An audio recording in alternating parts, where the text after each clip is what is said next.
Un saludo para todos los que escuchan. Revista Inusual. Es una chimba que tengan un nombre en español. Un gran saludo y un abrazo a toda la gente de Inusual. Hola, hola inusuales y bienvenidos a otro capítulo de esta serie en la que me acompañan Pavel e Irene.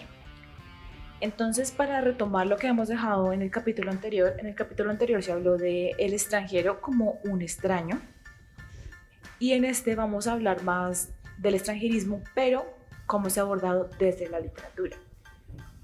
Entonces, yo quiero preguntarles a ambos, ¿en qué obras particularmente ustedes creen que se ve reflejado este personaje? Bueno, yo creo que el personaje del extranjero es una constante a lo largo de la historia dentro de la literatura. Y creo que ahorita sería bueno empezar un poco por el principio con los clásicos. Creo que es evidente que Ulises, el personaje de la Odisea, es un extranjero, es un personaje que sale de su patria para ir a pelear, para estar en una guerra, y que cuando termina la guerra tiene que enfrentarse a una serie de azares del destino, de las pruebas que le dejan los dioses para regresar a su casa, ¿no? Y cómo esas pruebas implican conocer tierras nuevas, enfrentarse a cosas distintas.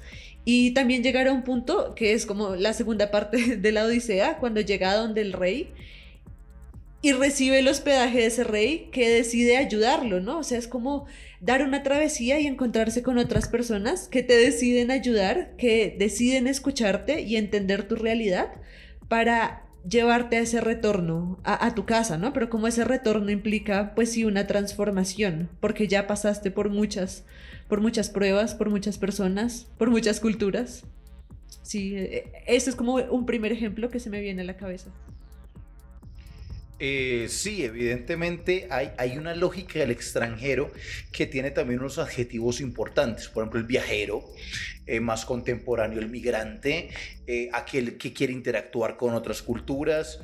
Y eso, por supuesto, en la literatura es un tópico fundamental, ¿no? Porque es una construcción narrativa que también permite, digamos, superar ese límite de lo humano, de lo cognoscible, ¿sí? De la movilidad, y que en algún momento de la historia, previo a unos aspectos muy amplios de globalización, tenía mucha fuerza. Y esa fuerza de interacción con otras culturas tenía que ver mucho con las herencias narrativas. Es decir, ¿qué se decía de otras culturas de aquellos quienes fueron allá?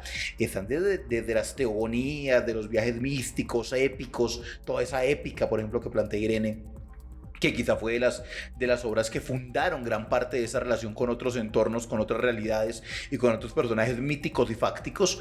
Y digamos que en la literatura hay muchos aspectos. En términos de viajes e interacciones, a mí me gustaría resaltar una novela del escritor finlandés Mika Waltari, que se llama Sinuhe el egipcio, que habla sobre, digamos, las prácticas iniciales, bueno, dentro de toda la narrativa, solo hablo de la profesión y de la interacción de conocimientos de un personaje inicial que era precisamente Sinuhe, no el mito de Sinuhe, porque el mismo Mika Waltari aclara que no hay ese mito de la desgracia, sino que se le pone un nombre que se aclara. Y finalmente Sinuhe es un médico que hay un aspecto muy interesante en ese compartir de culturas de lo que es la medicina egipcia, su relación con lo sacerdotal, en este caso en la época del culto a Amón, y después cuando empiezan unos viajes de todas las diferencias que tiene que ver con la cultura babilónica, la siria, la de Creta, y empieza, por ejemplo, hay un aspecto muy interesante que eran los inicios de la trepanación, pero la trepanación solo la practicaban los egipcios, y solo se la practicaba a enfermos muy capitales o al faraón,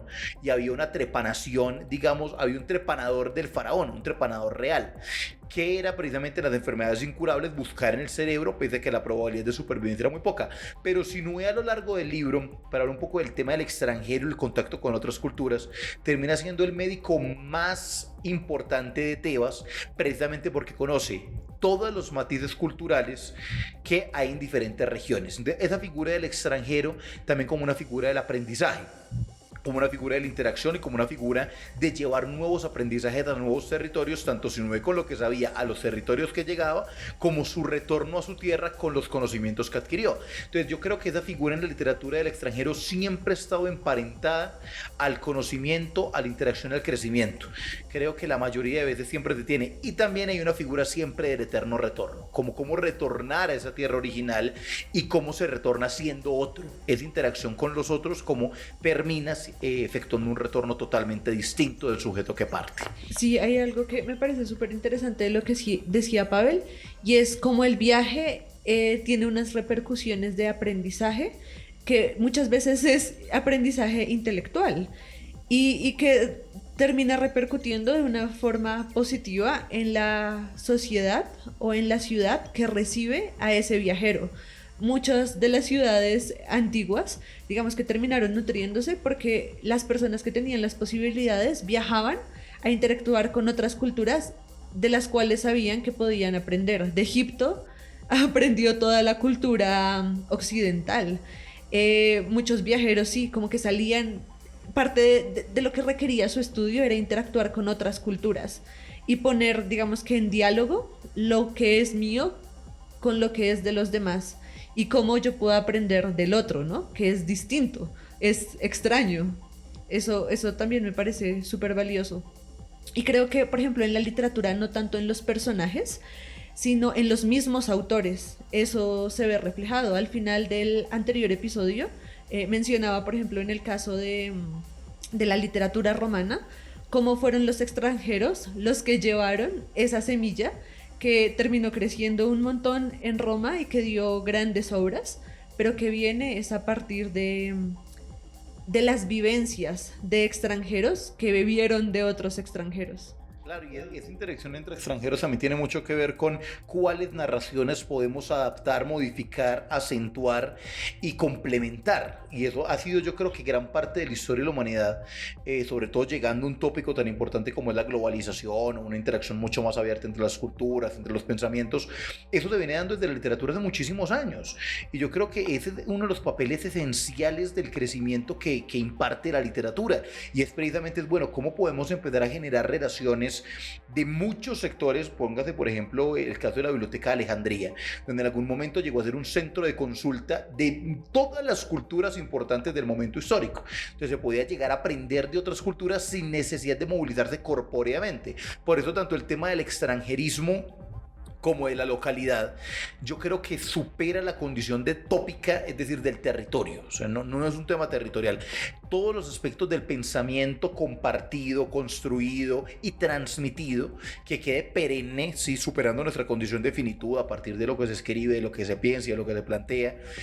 Hoy en día hay muchos más mecanismos, además de la escritura, para dejar este tipo de memorias, como estos podcasts y demás, terminan siendo una consideración atemporal que nos permite de alguna manera ser cada vez menos extraños a los otros, ser cada vez menos extranjeros. Y es una gran tendencia global que también se va dando hoy por hoy respecto a la inmediatez de compartir la información, de adquirir información.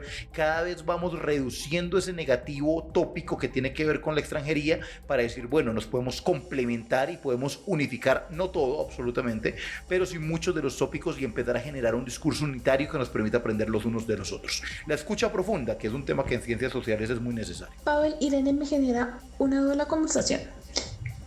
Todos los personajes de los que están hablando atraviesan por la extranjería experimentando vivencias similares, o hay elementos que son diversos y que están más vinculados a su condición como extranjeros. Yo creo que no todos los extranjeros son iguales ni tienen las mismas posibilidades. Y, por ejemplo, siguiendo en esta onda de la literatura clásica, pienso en la condición, digamos, de Ulises, que por ser viajero termina siendo un héroe, por haber podido sortear las pruebas del destino y de los dioses con su astucia.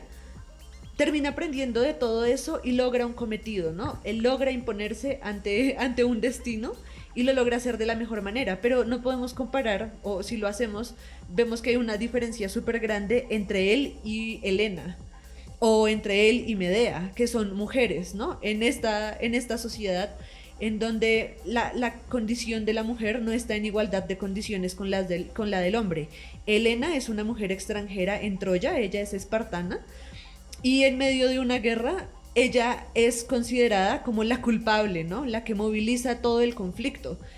Y el estigma que cae sobre ella es como una persona mala, ¿no? Es la extranjera que llega a ocasionar el mal en una tierra que no es de ella. Y los troyanos la detestan, o sea, habrá un par de troyanos que eventualmente tuvieron piedad de ella, pero en general es como la extranjera mala, la que llega a arruinar algo que está perfecto y es por culpa de ella que las cosas no funcionan. Con Medea en cierto punto pasa lo mismo, ella sacrifica a su patria, o sea, su condición de ciudadana y de una ciudadana privilegiada en la ciudad y en el contexto en el que ella estaba, por ayudar a un hombre extranjero en su propia tierra, y luego ella termina siendo extranjera en la tierra donde se casa ese hombre al que ella ayudó, del cual estaba enamorada. Entonces ahí ella queda en un limbo en donde no tiene escapatoria, y es como vas a ser extranjera y al ser extranjera no vas a ser tomada en cuenta, o sea, tú no vas a poder lograr ser una heroína, que al final, digamos que eso es lo maravilloso de Medea, que ella logra reformular ese final que te lo muestran como evidentes, como ella va a caer en desgracia, ella sacando fuerza de su ser, del conflicto interno que tiene, de analizar las posibilidades que tiene, logra, digamos que salir adelante, ¿no? Como romper con lo que era obvio para ella, pero por supuesto sus condiciones no son tan favorables como las que puede tener un personaje masculino, digo, como en este caso dentro de los personajes literarios. Sí, no, es muy importante, y la literatura siempre tiende a tener esa condición de, sobre todo este tema del extranjerismo en las circunstancias. Yo creo que la literatura en ese carácter tan holístico que nos presenta nos permite hacer otras interpretaciones. Por ejemplo, volviendo a Mika Waltari y Sino el egipcio, uno pensaría que es inconcebible que un faraón se vuelva extranjero en su tierra, ¿no? Porque el faraón era pues como la figura más importante, digamos, inclusive respetada y que supeditaba a otros reinos y a otros reyes. Pero por ejemplo en el caso cuando hay un cambio de tópicos simbólicos, cuando hay una reinterpretación conceptual y que no casa con ese contexto territorial, también se puede volver extranjero en su propia tierra. El caso del emperador Akenatón, que es el primero en cuestionar la supremacía de Amón y decir que existe un nuevo dios, de hecho que él trae, porque no era un dios que pertenecía a las teogonías egipcias, sino que él dice, bueno, es que hay un nuevo dios y el nuevo dios me ha sido revelado a mí. Tuvo tanta resistencia en Tebas que finalmente él se vio obligado a movilizarse hacia una ciudad que él construye, que se llama la ciudad del Horizonte, porque no pudo llegar el mismísimo faraón a tener una recepción en su propia ciudad capital de ese nuevo tópico simbólico que trató de imponerle a su sociedad. Y él termina separándose de Tebas, dejando a Tebas como una ciudad casi que entre anárquica y profana, porque todavía se respetaba un culto a Amón, enviando ejércitos a tratar de imponer, pero hablando de que se necesitaba una nueva tierra. Entonces, como el concepto de extranjería, más allá de lo territorial, también tiene mucho que ver con la idea y el carácter simbólico que se tenga sobre lo que debe ser un territorio y lo que debe ser un sujeto. Y yo creo que eso, que es un suceso histórico importante, también nos demuestra cómo hasta un faraón, si trata de resimbolizar los imaginarios colectivos del territorio que le corresponde, pues puede terminar siendo un extranjero de sí mismo, de su propia tierra, de su propia identidad, de su propia tradición. Toda ruptura termina en tanto extrañeza llevando esa consecuencia, una consecuencia de fractura, pero las fracturas son a su vez las que abren las posibilidades a nuevos conocimientos. Entonces la extranjería como aspecto de creación sí tiene un factor muy a lo Bachelard de sacrificio. Hay una condición de sacrificio. Quien se atreve a fracturar para crear está creando a sí mismo ante sí un sacrificio, y eso creo que es un tema importante, y es cómo la extranjería también tiene una condición sacrificial si se reconoce en la extrañeza y se trata de imponer ese carácter dentro de su propia extrañeza. Sí, con eso que dice Pavel, no puedo evitar pensar en la Eneida. O sea, en un personaje como Eneas, que sale huyendo de Troya por orden de los espíritus de sus gobernantes, y le dicen que él tiene que refundar Troya en otro lugar, que va a terminar siendo Roma.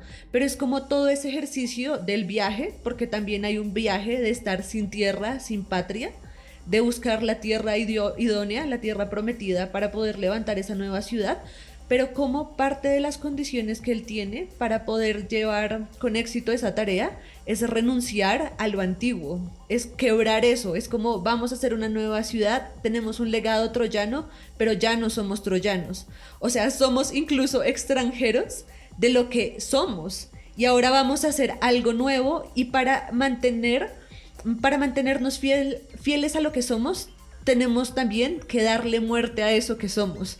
O sea, parte de lo que es ser uno es tener la capacidad de matarse uno mismo y resurgir y reformularse entendiendo que hay unas características diferentes que a uno lo están condicionando como sociedad. Es como ya no somos Troya porque Troya se destruyó a pesar de que salgamos de ahí y lo que tenemos por ofrecer es algo que va a crecer mucho más que lo que antes éramos. O sea, aferrarse a algo no es la mejor manera para poder seguir siendo uno. Con Irene cerramos el capítulo de hoy. Estén pendientes de todas nuestras redes sociales para que sepan cuándo subimos más de esta serie. Muchas gracias a todos por estar conectados con Inusual y espero que disfruten todo lo nuevo que se viene con Incast. Y nos escuchamos en la próxima. Chao, chao, Inusuales. Este podcast fue realizado por el equipo de la revista Inusual con apoyo de Incubo, Corporación Inusual para la Cultura y el Desarrollo Social.